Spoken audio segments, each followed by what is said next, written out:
খবরের শিরোনামে আপনারা দেখেইছেন যে কোভিড-19 বা করোনার প্রকোপ কিন্তু বাড়তে শুরু হয়েছে, নতুন ভ্যারিয়েন্ট এসেছে, কলকাতা এবং জেলাতেও পজিটিভের সংখ্যা আসছে ইত্যাদি ইত্যাদি।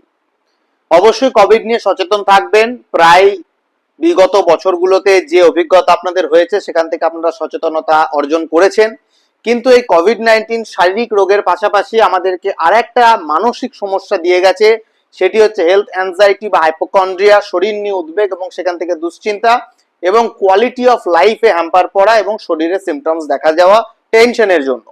এই হাইপোকন্ড্রিয়া বা হেলথ অ্যাংজাইটি যাদের রয়েছে তাদের কিন্তু এই যে নতুন করে করোনা এলো, এই খবরে কিন্তু তাদের দুশ্চিন্তা বাড়বে এবং অতি সাবধানতার জন্য তাদের কোয়ালিটি অফ লাইফও হ্যাম্পার হবে। তাই যাদের হেলথ অ্যাংজাইটি আছে, এখনো পর্যন্ত ট্রিট করাননি, তারা অবশ্যই ট্রিট করাবেন।